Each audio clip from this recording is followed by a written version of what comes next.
Crianças, moços e púberes, como eu ia dizendo para vocês, Dom Pedro ficar no Brasil significava uma pedra no sapato para as cortes de Lisboa. Por quê, senhores? Se o Brasil tivesse um príncipe regente, como raios eles poderiam transformar o Brasil novamente numa colônia?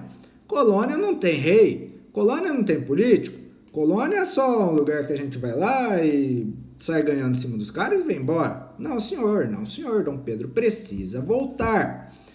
Só que as elites brasileiras pensavam, por sua vez, Dom Pedro precisa ficar. E nessa briga de vai, não vai, Dom Pedro tomou a sua decisão.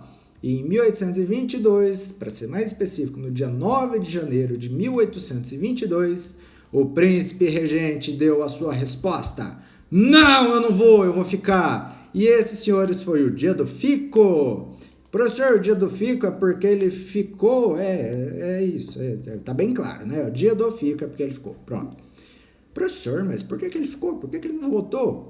Por que, senhores? Dom Pedro estava tão coleguinha das elites aqui brasileiras, pensa só se ele vai embora e aquilo que o pai dele temia acontecesse, que era perder o Brasil.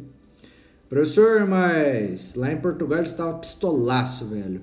Se ele não fosse embora, será que a família portuguesa, a real portuguesa, não iria perder Portugal? Senhores, a possibilidade existia. Mas com Dom João, lá em Portugal, talvez fosse possível aplacar as coisas. O mais estratégico foi, para a família real portuguesa, claro, Dom Pedro I aqui e Dom João lá em Portugal. De forma que Brasil e Portugal eram mantidos.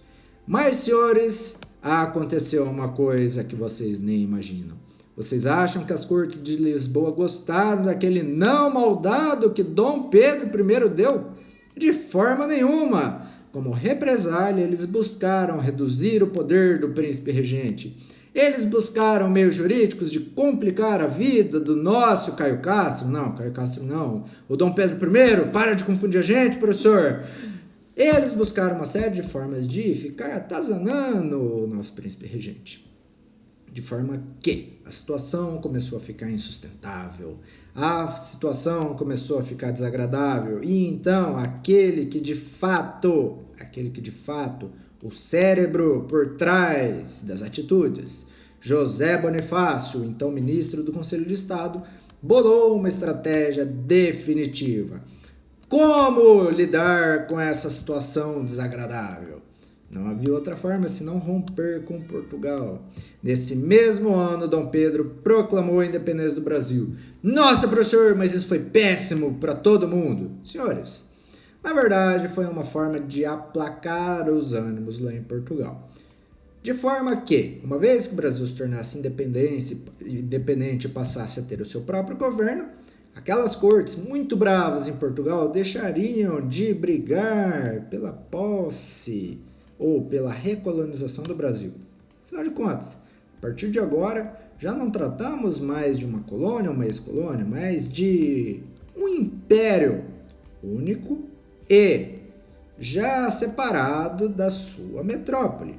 Não há mais boquinha, não há mais discussão. Brasil ao Brasil já não é mais uma extensão de Portugal. Professor, mas isso foi ruim também para Dom João, que perdeu o contato com o Brasil? Senhores, na verdade não. A relação entre Portugal e Brasil continuou bastante forte, tá? Assim, continuou basicamente o que era, tá? Mas juridicamente falando, agora o Brasil era independente. Professor, como essa decisão influenciou na relação de Dom Pedro com as elites brasileiras? Ora, foi excelente, senhores, foi excelente. Porque, a partir do momento em que o Brasil se tornou de fato um país, uma nação, um império com poder sobre si mesmo, essas elites passaram a aproximar-se do rei de forma a manterem seus privilégios. Professor, que privilégios eram esses? Senhores, esses privilégios eram de âmbito fiscal, né? Impostos reduzidos para aqueles que eram amiguinhos do rei, claro. A escravidão foi mantida, afinal de contas, como eu disse para vocês, as elites portuguesas, as elites brasileiras eram formadas por grandes proprietários de terra. Lembrando que a principal mão de obra nesse momento era escrava, aqueles caras se aproximaram do rei Dom Pedro I, de forma a falar: "Ei, Dom Pedro, agora que você é imperador, mantém a escravidão, irmão." E foi isso que Dom Pedro fez, pelo menos no primeiro momento. Além do mais, eles lutaram para que as camadas mais pobres ficassem bem afastadas do processo de independência. Por quê, senhores?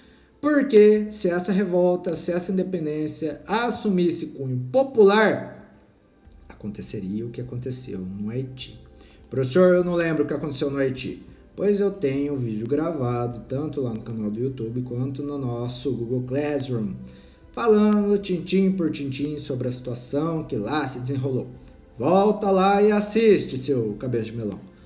Crianças, pronto, acabou. O Brasil é independente, a elite brasileira está muito feliz com Dom Pedro, porque Dom Pedro, uma vez que se tornasse amiguinho deles, poderia lutar para manter uma série de privilégios que eles já haviam conquistado a partir do momento em que o Brasil se tornou parte do Reino de Portugal. Mas agora o Brasil já não é parte de mais nada, o Brasil é Brasil, pronto, acabou. Professor, e os caras lá das cortes de Lisboa?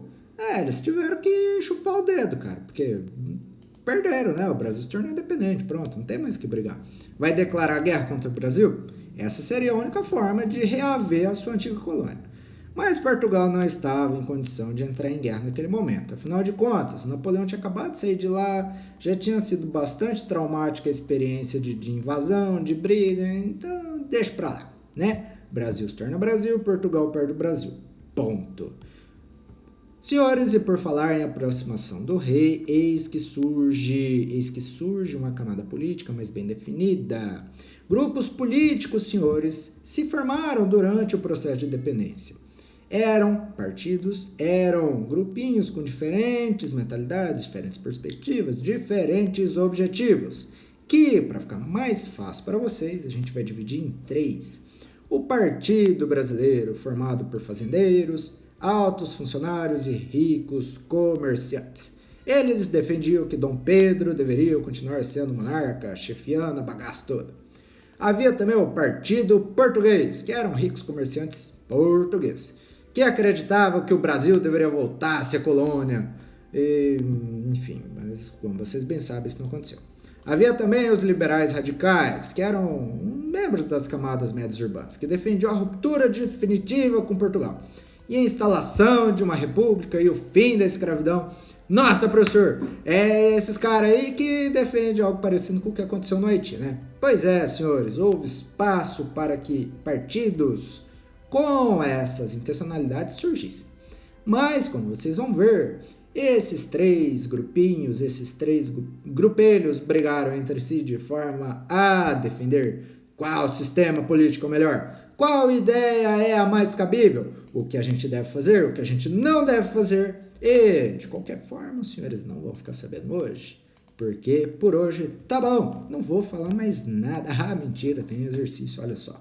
Criancinhas, para acabar, tarefinha que a gente vai responder agora. Vou ler com vocês esse textinho de Leslie Bethel, A Independência do Brasil. Vejam só, abra parênteses, a classe dominante, abre parênteses não, né, abre aspas, viu?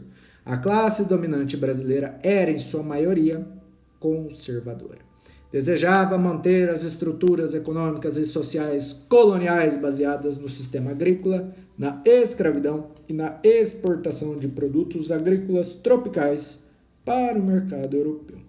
Contudo, havia nas cidades alguns liberais que esperavam mudanças mais profundas na política e na sociedade. Soberania popular, democracia e mesmo uma república. Nossa, professor, quantas mudanças! Galera, saibam vocês que vocês viram aquela alcunha lá, conservador.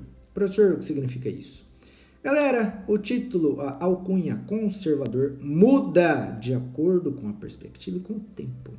Quando nós dizemos conservador nesse período e nesse contexto, nós nos referimos a um grupo de pessoas que queriam conservar as coisas como elas eram.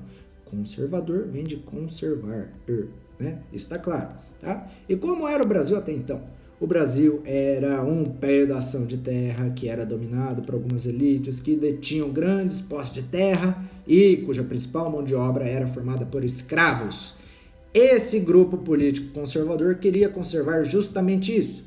Mas havia outro grupo, os liberais, eles queriam o fim disso tudo, eles queriam que o povão, as camadas mais pobres, tivessem participação política, por meio da democracia, o poder na mão do povo. E quem sabe, nos nossos desejos, nossos sonhos mais distantes, quem sabe a proclamação de uma república.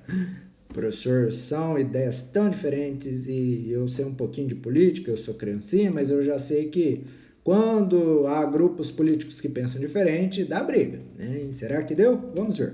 A aceitação de Dom Pedro pela elite senhorial como líder do processo de independência do Brasil, eclodido em 1822, visava manter nosso país sob a tutela da metrópole lusitana. Claro que não, o objetivo era justamente deixar de ser tutelado pela metrópole. Oxe, A não pode ser. B, evitar transformações mais bruscas na ordem social e política. Talvez. Vamos deixar essa de lado.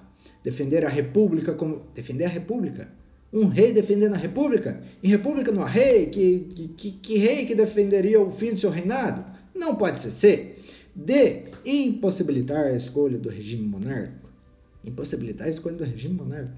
Que rei que vai defender a não existência de uma monarquia?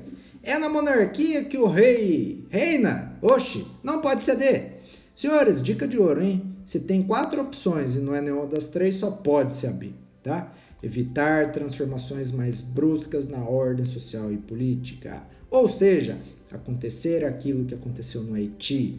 Uma revolta liderada por ex-escravizados, ou seja, por camadas mais pobres, pelas camadas... naquele momento mais oprimidas e com menos posse nenhuma, né? Lutaram pela sua independência e elites locais perderam seus pescoços bonitos. Senhores, Dom Pedro I não queria que ninguém da elite perdesse seu pescoço. Ele também não queria perder seu pescoço. Então foi melhor se aliar às elites locais e proclamar a independência de forma a manter, sim, o seu poder, sua monarquia, evitar transformações mais graves na ordem social e política. Evitar um novo Haiti. Mocinhos, a resposta é B de bola. Só podia ser B de bola. E, crianças, por hoje é só. Agora eu acabei de vez, tá? Se cuidem. Cuidado com o corona. Se puderem, fiquem em casa e nada de ficar saindo à toa na rua. Senão, eu tô de olho e eu vou brigar com vocês. Tchau pra vocês.